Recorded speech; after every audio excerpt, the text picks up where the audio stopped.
Use है chemistry. Okay चल। हाँ बेटा क्या टॉपिक तुमको नहीं आता बेटा? Newton's law of cooling. लिखिए लिखिए लिखिए, नाम लिखिए, न्यूटन्स लॉ ऑफ कूलिंग। हाँ गुड। तो पहले एनसीईआरटी बुक को कैसे पढ़ना है क्या है, ऑलवेज फिजिकल फिजिक्स है तो डे टू डे में जैसा होते हैं उस तरीके से होगा।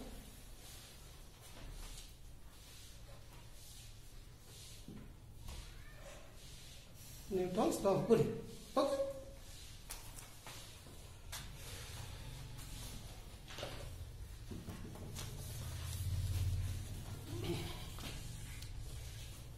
ठीक है ना, कितना अच्छे ये है न्यूटन्स लॉ ऑफ कूलिंग है ना, अच्छे मतलब साइंटिस्ट का नाम है। इसी टाइप का नाम तुम लोग उसमें पढ़ते थे ना कि जो है बायोलॉजी में डर लग जाता था, कोई कोई बच्चा तो डर जाता था ऐसे नाम से। हमने पढ़ा थे ना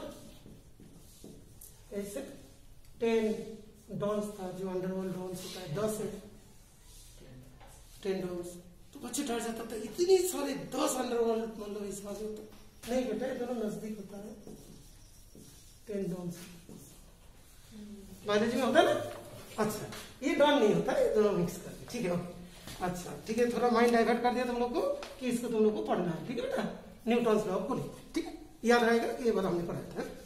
अच्छा इसमें क्या बोलता है देखो, जैसे मान लो कि तुमने किचन में हो कहीं पे भी हो कुछ खाना वाना बना रहे हो, खाना नहीं बना रहे, मान लो इमर्सन कॉइल लेके मतलब कोई पानी को गर्म कर रहे हो, पानी गर्म हो गया, इमर्सन रॉड को हटा दिया, टेम्परेचर धीरे धीरे घटेगा और हीट बाहर जाएगा, कोई बाहर चला जा रहा है, डेसिपिटेट हो रहा है हीट, तो क्या लिखेंगे minus D Q upon D t लिखेंगे, d Q upon D t. देखो बुक में लिखा है कि तुम बोले तो पढ़ा समझ में नहीं आया, ठीक है ना, D Q upon D T लिखा माइनस, ठीक है ना। अभी देखो डायरेक्टली प्रोपोर्शनल टू क्या है T2 माइनस T1 लिखा है, कैसे पढ़ोगे इस तरीके से लिखा है। उसके बाद minus D Q upon D T equals to K लिख दिया, के कोई कांस्टेंट होगा T2 माइनस टी। और ये बात होता है T2 क्या है T1 क्या पता है तुम्हें, बुक देख के बताइए। टेम्परेचर तो ठीक है लेकिन 2 किसकी है 1 किसकी है, बोलिए बोलिए बोलिए बोलिए। ओ तो ठीक है, वो डेल्टा टी तो सही बात है, लेकिन T2 किसका है, बाहर का है, और जो है जो पानी है उसका है, और सराउंडिंग का है, सराउंडिंग का कौन ज्यादा गर्म थी, T1 सराउंडिंग की थी, और T2 तुम्हारा जो पानी में गर्म पानी थी। इस तरीका से समझोगे ना तभी T2 T1 में कोई फर्क नहीं पड़ने वाला। ऐसा तो नहीं है कि बाहर से हीट आके तुम्हारे मतलब पानी को गर्म कर रही है, यहाँ तो तुम्हारा गर्म पानी करके रखा था, थोड़ी देर हो गया नहाने में, एक फॉर्मूला देखने गया उधर का पानी ठंडा हो गया है, वो वाला है, तो T2 माइनस ये हो गया ना। अच्छा ओके, इसके बाद क्या लिखा देखिए, जब पढ़ोगे घर में इस तरीके से, तो इसके बाद ये जो दिया है कि D Q M S D T two दिया, डी क्यू अभी रखते हैं। अभी डी क्यू क्या होता है, डी क्यू मतलब हीट जो गया, Q equals to M S delta T होता है, जानते लेकिन किसका। अच्छा एम क्या होता है क्यू। अच्छा देखो बेटा, जो क्यू होता है ना डायनेमिक प्रोपोर्शनल टू मास होता है, जो हीट होगी कोई चीज को हीट करना चाहते हो, जितना उसका मास होगा उतना ज्यादा हीट देना पड़ेगा,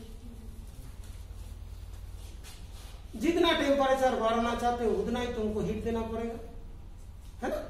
100 डिग्री सेल्सियस ज्यादा मतलब आग देना पड़ेगा ना, ज्यादा गैस लग जाएगी, तो Q directly proportional to M delta T, तो Q equals to S M delta T। S को क्या बोलता है स्पेसिफिक हीट, हो गया ना। इस तरीका से समझना है कि एनसीईआरटी में क्या क्या चीजें लिखी है। नहीं समझ में आया दूसरा बुक देखो, यूट्यूब में रेफर करो, डी ट्यूब में रेफर, ऐसे। तो अभी डी क्यू इक्वल्स टू छोटा सा डी क्यू है, तो हमने छोटा सा टी लिख देंगे, लेकिन क्या लिखेंगे 2 लिखे 1 लिखिए।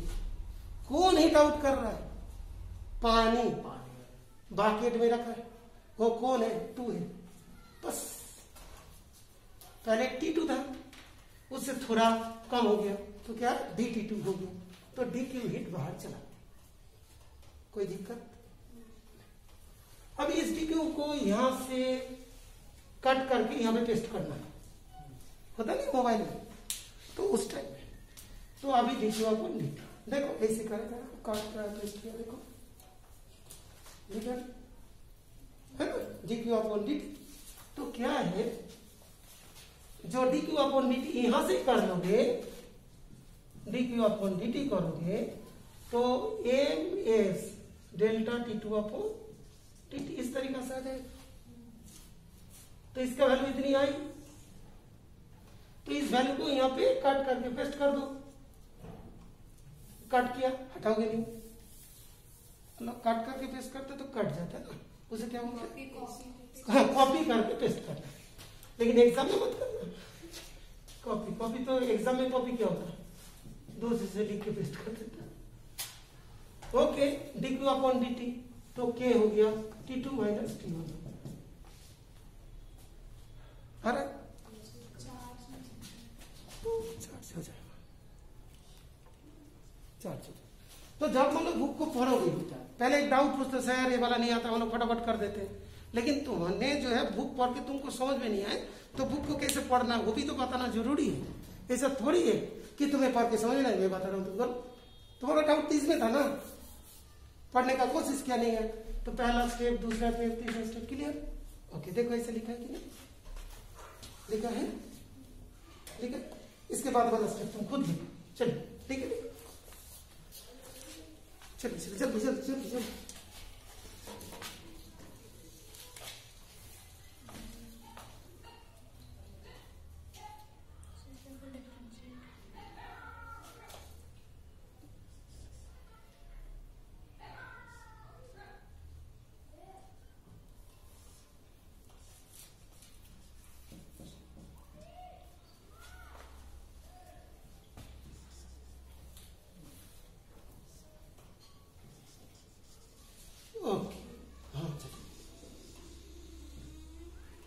ठीक है ना।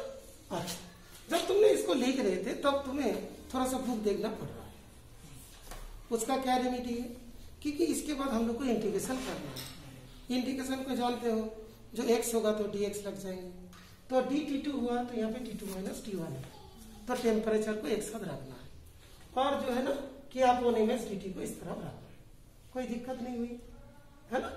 अब इसको इंटीग्रेट कर,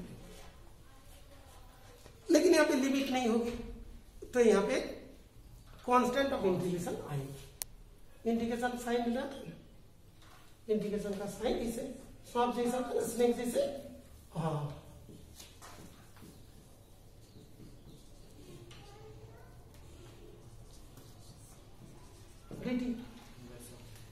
ये जो 1/x का जो इंटीग्रेशन होता है log x होता है, log x। तो log x जो है ना क्या होता है, log x, इसको ln x भी कहते हैं, जहां पे बेस तुम्हारा e हो। तो बुक में देखो ln x लिखा है, लिखा log e करके लिखा, तो बहुत बढ़िया, अच्छा बात है। अच्छा बेटा इधर लिखोगे इसके बाद वाला लाइन, ठीक है। बुक देख देख लिखिए, फिर हम बोलेंगे बुक बिना लिखे कैसे लिखते, ठीक है। कभी डाउट पूछना ना, इस तरीके से डाउट पूछना तो तेरे को मालूम नहीं हो जाएगा। नहीं तो हम लोग जो बोलते हैं ना बच्चे भूल जाएंगे, लॉकडाउन के टाइम हुआ, एक ही बार तो करे तुम लोग, वो भी एक साथ इतनी सारे कैसे करोगे। हाँ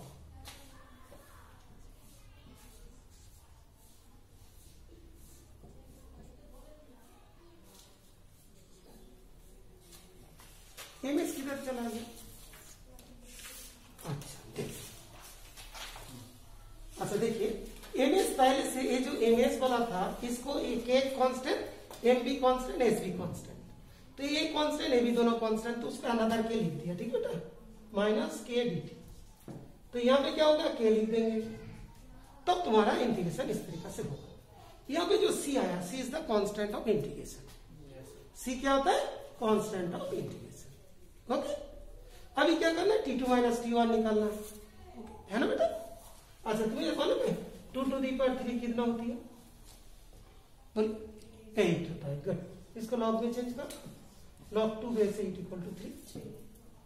इसको तुम ध्यान रखोगे, कोई दिक्कत नहीं पड़ेगा, अभी इधर से इधर जाना है, चलते हैं। T2 माइनस T1 क्या लिखेंगे, e to the power minus KT plus C। कोई दिक्कत, इसको ध्यान में, फिर इसको लिख दे। ये वाला है e के पावर में चला गया, पावर है तो दोनों का ही पावर है तो इसे ब्रैकेट लगा दिए। 9th क्लास में पता है ना, इधर देखो, इधर उधर नहीं देखिए बेटा, ए टू दी पावर है, ए टू दी पावर है। नहीं आता है तो सर नहीं आता, लेकिन कभी टेंशन नहीं करे, बार बार तुम लोग से कह रहा हूं। उस बच्चे के लिए प्रॉब्लम होता है, वो सोचते मैं एग्जाम में कैसा करूं, अरे एग्जाम में नहीं करूंगा, मैं अभी समझ लूं बस, तो तुम देखोगे एग्जाम में भी कर लो। एग्जाम का टेंशन डेरिवेशन के टाइम में मात्र फिजिक्स में, ओके, कि भाई हमें ये चीज आ गया, अभी मैं एग्जाम में कर पाए नहीं करो बात है, मैं इसे समझ लिया, बस इतना इतना करके माइंड को स्ट्रॉन्ग करो। तो ये चीज है 9th क्लास पर क्या होता है, m प्लस n होता है, ठीक है। इधर से इधर से यस जाएंगे, ठीक है। प्लस है e to the power minus KT into e to the power C। तो प्रॉब्लम क्या होगा, हम तो 9th क्लास के हिसाब से बता रहे हैं, बुक में ऐसे लिखा है। अब E एक कांस्टेंट होता है जिसका 2.7 होता है, C भी कांस्टेंट, तो इसके पावर भी तो कांस्टेंट ही हो गई, तो इसको बड़ा वाला C लिख दे, C के ऊपर डैश दे दे, जो करना है करे। तो क्या है, T2 minus T1 minus KT into C dash भी, ये भी कांस्टेंट। और क्या चाहिए बताइए, और क्या डाउट था तुम्हारा? नहीं सर डाउट था,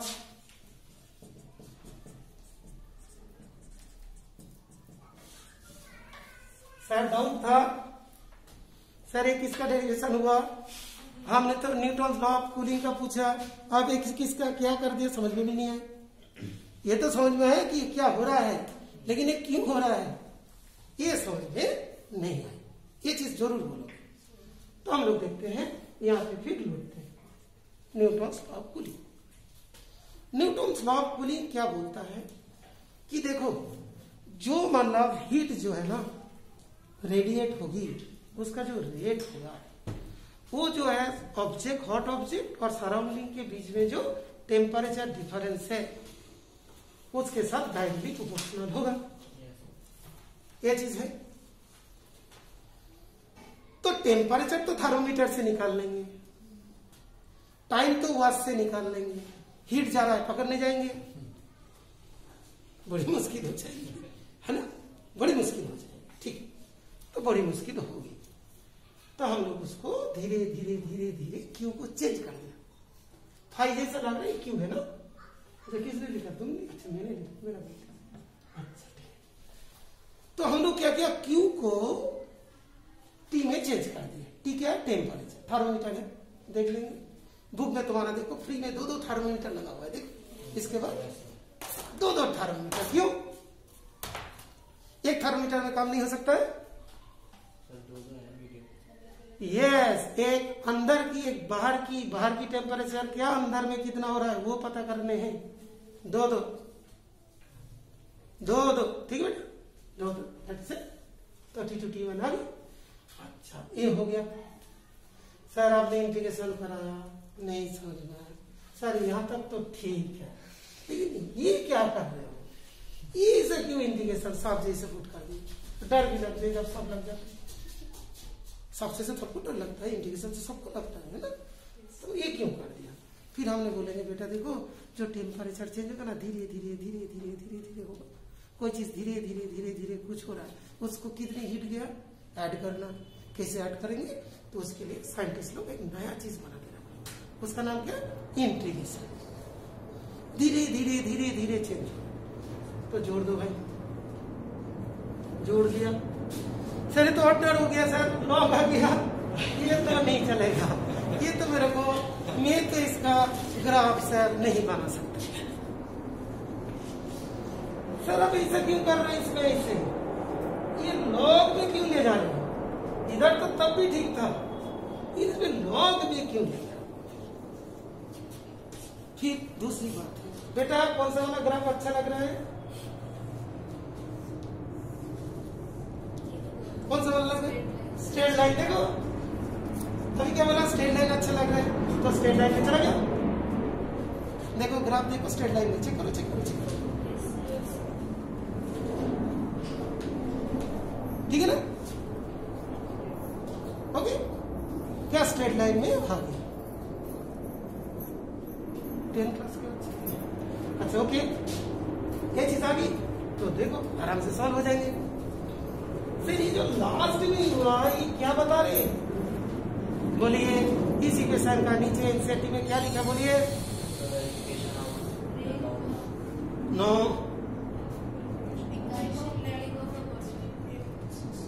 और अच्छा से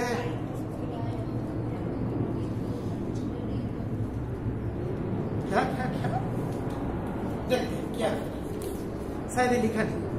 11.23 enables you to calculate the time of cooling of a body to a particular range of temperature. Time of cooling निकल ये पता है, हमने क्या लिया था कांस्टेंट, वो तो एक्सपेरिमेंट में निकल जाएंगे। T1 T2 पता है, कितना टाइम लगेगा पता चल जाएगा। ओके, तो अभी बताओ सर ये डेरिवेशन करके क्या फायदा होगा? हम तो साइंस लिया, इंजीनियर बनेंगे, कुछ भी बनो बेटा। हाँ अच्छा ये बताइए, कोई चीज है गर्म रहे कूल होने में कितना, जैसे थर्मोप्लास्ट कुछ भी चीज होती है ना, जल्दी ठंडा हुआ तो खरीदेगा, 24 घंटे के बाद ठंडा हुआ खरीदेंगे वही। देखो ये वाला यही सा तुमको कंटेनर दिया, जैसे देखो 1 सेकंड के बाद ठंडा रख दो अपने पास, हम नहीं ले रहे। इस टाइप का कोई यूज हो सकता ना? तो हर पार्ट के मैंने यूज बताया, नॉर्मल वे में, एक्सैक्ट वे में नहीं, मतलब डेरिवेशन को याद रखने के लिए। कोई एक्सपेरिमेंट नहीं है, कुछ नहीं है, जो हम तुमको बता दिया। ठीक बेटा, आ गया न्यूटन्स लॉ ऑफ कूलिंग। मान लो कि कभी कभार केस में बोलते हैं कि सराउंडिंग और उसके बीच में ज्यादा टेम्परेचर डिफरेंस नहीं होना चाहिए, जब कम टेम्परेचर डिफरेंस होते हैं तब ये वाला एप्लीकेबल होती है, दैट इज कूलम, ये sorry Newton's law of cooling में भी दिखा है। चलिए आगे बेटा, एग्जाम आगे तक कर पाओगे? ठीक से बोला? हाँ ओके चलो।